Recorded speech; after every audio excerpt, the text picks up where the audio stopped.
Today we will discuss about Norma basalis. The study of the cranium or the skull without mandible from the inferior aspect is called Norma basalis. Let us look at the boundaries of Norma basalis. Anteriorly, the incisor teeth. Posteriorly, the superior nuchal line. And on the lateral side, the rest of the teeth, zygomatic arch, posterior root of the zygoma, and the mastoid process. For the sake of convenience, Norma basalis is divided to the anterior part, the middle part, and the posterior part. The hard palate and the alveolar arch are included in the anterior part, and an imaginary horizontal line passing through the anterior margin of the foramen magnum. It separates the posterior part from the middle part. Let us look at the features and attachments. Let's focus on the anterior part of the Norma basalis.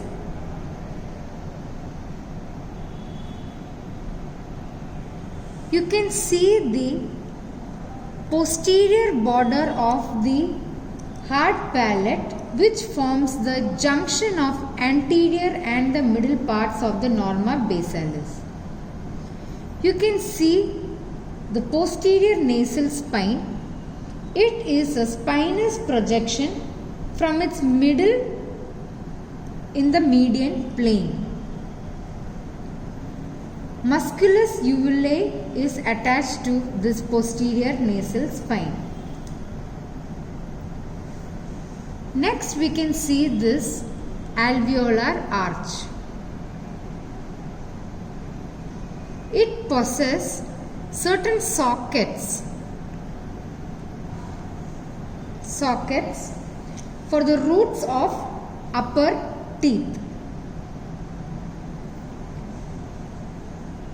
Now let us look at the bones which contribute to the hard palate.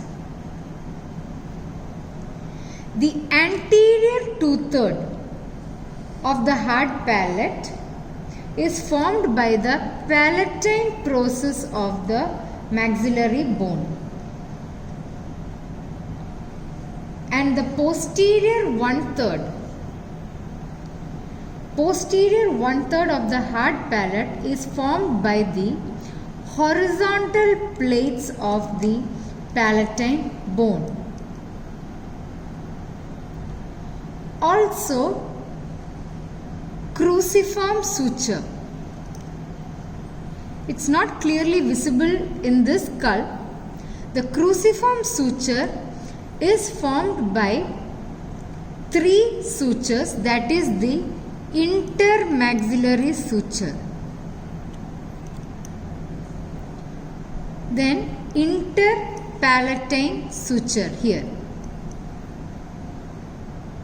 and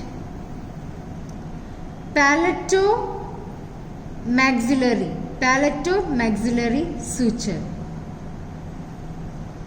So the three sutures once again, that is the intermaxillary suture, interpalatine suture, and palatomaxillary suture.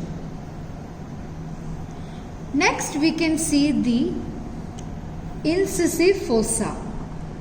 It is present anteriorly in the median plane of the hard palate. Each incisive foramen is traversed by nasopalatine nerve and greater palatine vessels.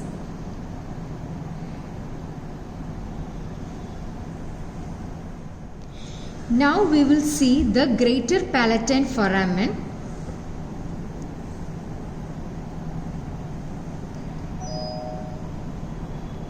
This is the greater palatal foramen on both the sides.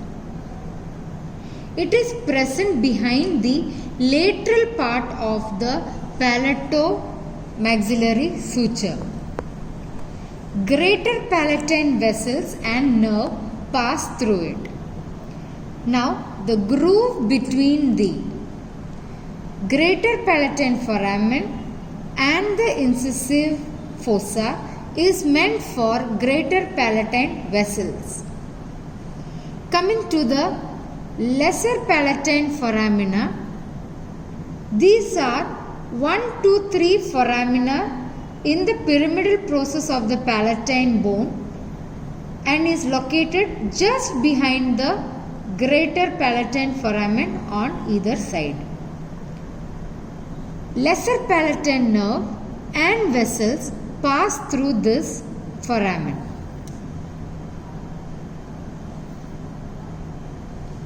Now we will see the palatine crest. The palatine crest is a curved ridge observed in the hard palate near its posterior border. Palatine aponeurosis is attached to this palatine crest. Now we will see the premaxilla. The premaxilla is a triangular piece of maxilla holding the 4 incisor teeth. This triangular piece of maxilla is called as the premaxilla.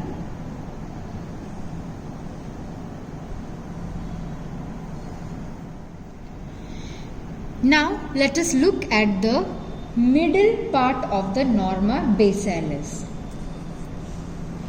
As you can see here, these two openings, that is known as the posterior nasal aperture.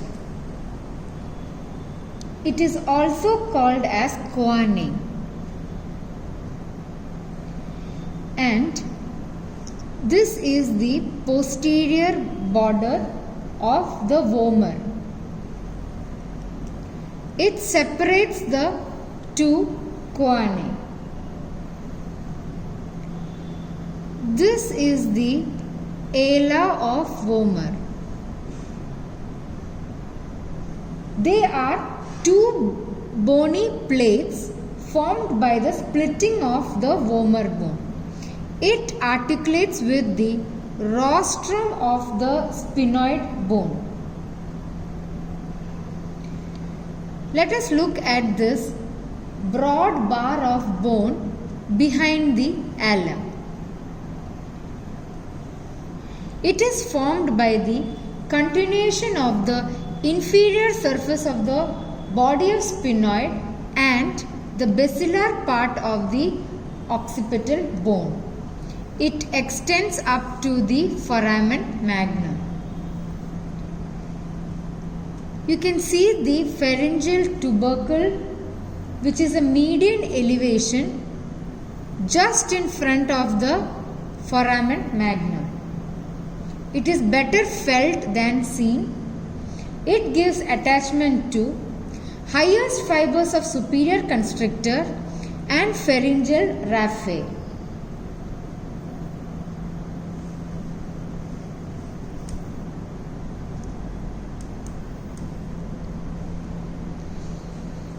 Here you can see this structure, that is the pterygoid process. The pterygoid process are located just behind the posterior ends of the alveolar arch. Each pterygoid process, it descends vertically downwards from the junction of the body and greater wing of the sphenoid. This pterygoid process consists of a lateral plate and a median plate. The medial plate is slightly broken here.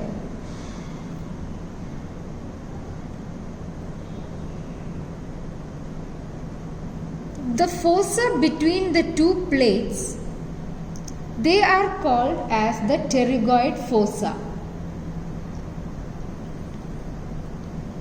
Now, the lateral surface of the lateral pterygoid plate gives origin to the lower head of the lateral pterygoid muscle. The medial surface of the lateral pterygoid plate gives origin to the deep head of medial pterygoid muscle. The lateral surface of the medial pterygoid plate, it is related to the tensor palati muscle. It also forms the medial wall of the pterygoid fossa. And the medial surface of the medial pterygoid plate forms the lateral wall of the corresponding posterior nasal aperture.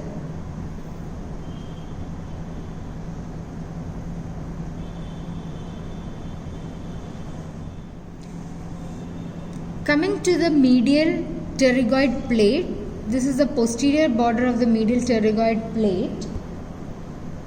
Its upper end splits to enclose a fossa called as scaphoid fossa. It gives origin to tensor palati muscle, and a hook-like process at its lower end is called as the pterygoid hamulus. The tendon of tensor palati winds around this process. Now, let us look at the infratemporal surface of the greater wing of sphenoid. It forms the roof of infratemporal fossa. It gives origin to the upper head of lateral pterygoid muscle.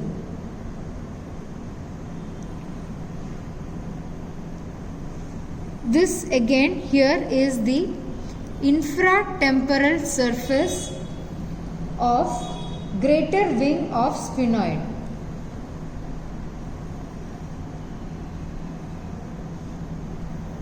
You can see here, this is the infratemporal crest.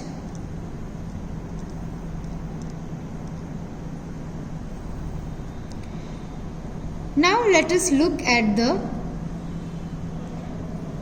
foramen here. This is foramen ovale. It transmits mandibular nerve, accessory meningeal artery, lesser petrosal nerve and emissary vein. The foramen here is the foramen spinosum. It transmits middle meningeal artery, nervus spinosus and the parietal trunk of middle meningeal vein. Here you can appreciate the spine of sphenoid. The spine of sphenoid, it gives attachment to two muscles, that is the tensor tympani and tensor veli palati. Three ligaments, that is anterior ligament of malleus, spinopterygoid and spinomandibular ligament.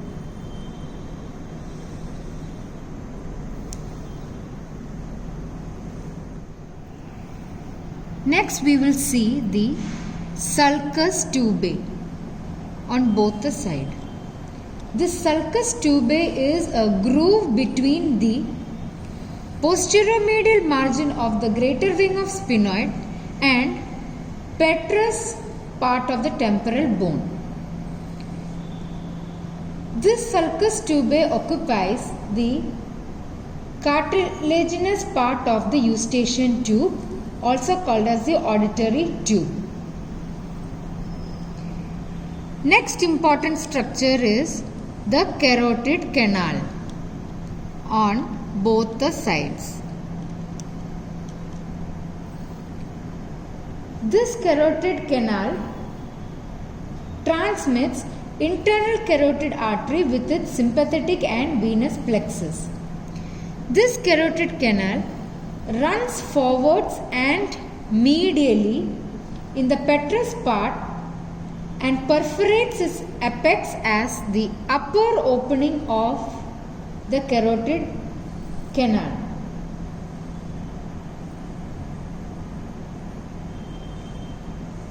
This is the foramen lacerum. It is named lacerum because of its irregular margin. The carotid canal opens into this foramen lacerum. The structures that pass through this foramen lacerum are meningeal branch of ascending pharyngeal artery and emissary vein. The internal carotid artery traverses its upper part with its sympathetic and venous plexus.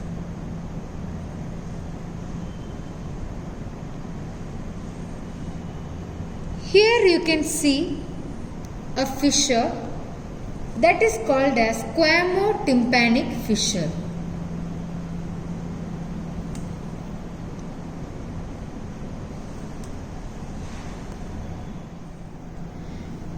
Now we will see the posterior part of the norma basalis.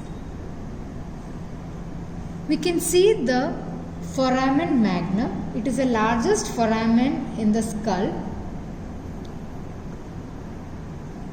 The structures passing through the foramen magnum and the attachments we have already discussed earlier. This is the external occipital crest. It extends from the posterior margin of the foramen magnum to the external occipital protuberance. The upper margin of the ligamentum nuchae is attached to it.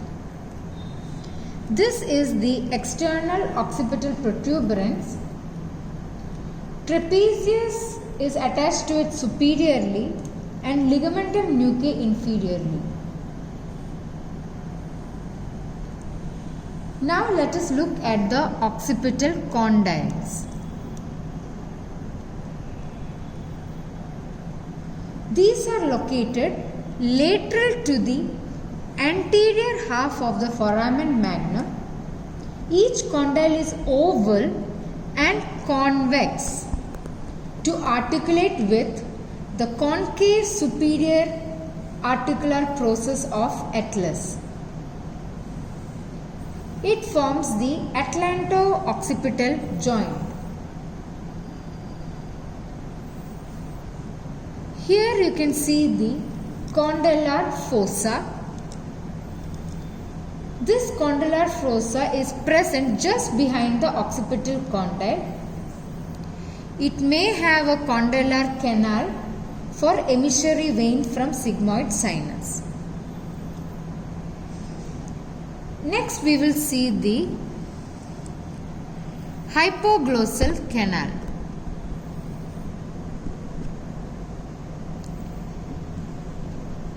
This hypoglossal canal is situated lateral to anterior part of condyle. It transmits hypoglossal nerve, meningeal branch of ascending pharyngeal artery, emissary vein from basilar venous plexus.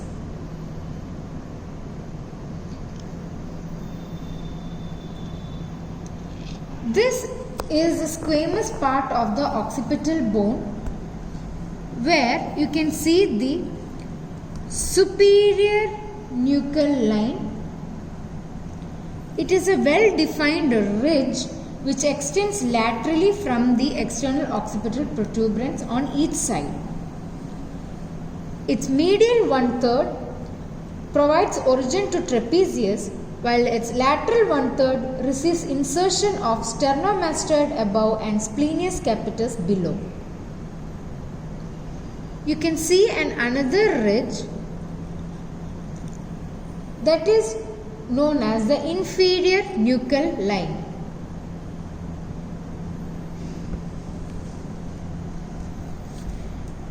Next we will see the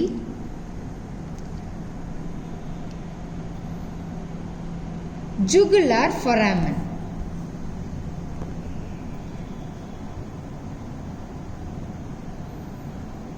The jugular foramen, it is an intraosseous foramen situated between the anterior margin of the jugular process of the occipital bone and the posterior margin of the petrous part of the temporal bone at the petro-occipital suture. This is the jugular foramen. It is divided into anterior, middle and posterior parts. Inferior petrosal sinus and meningeal branch of ascending pharyngeal artery pass through its anterior part. And 9th, 10th, 11th cranial nerves pass through its middle part. And sigmoid sinus and meningeal branch of occipital artery pass through its posterior part.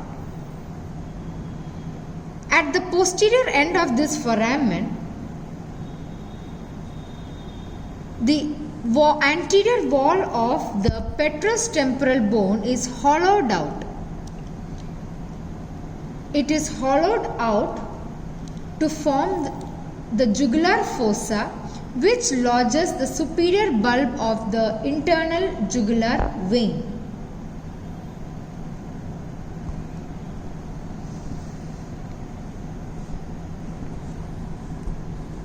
Now you can see this structure, that is the styloid process.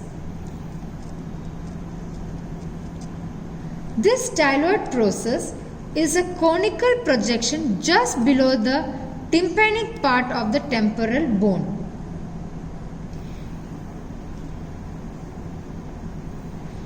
It is directed downwards, forwards and medially. It provides attachment to 3 muscles and 2 ligaments. The 3 muscles are styloglossus, stylohyoid and stylopharyngeus. And the 2 ligaments are stylomandibular and stylohyoid. 2 structures cross it superficially, that is the facial nerve near the base and external carotid artery near its tip. Next we can see the mastoid process.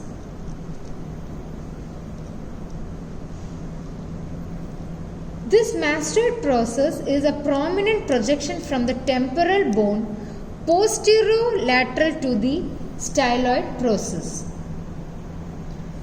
The medial aspect of this mastoid process shows a deep groove that is called as a digastric notch, which provides attachment to the posterior belly of digastric.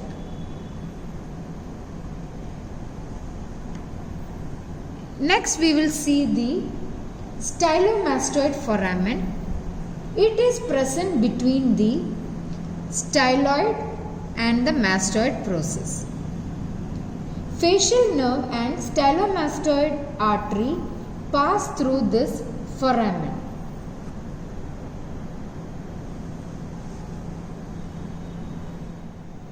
Just to summarize few important foramens and fossas, this is the incisive fossa here,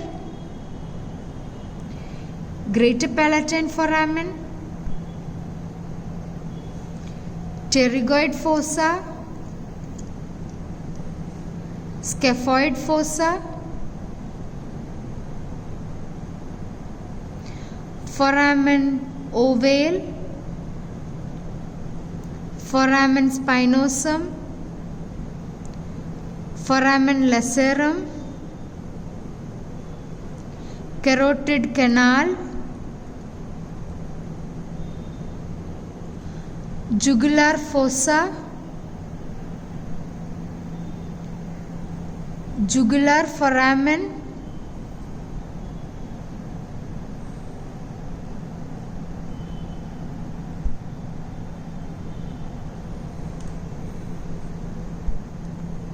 hypoglossal canal,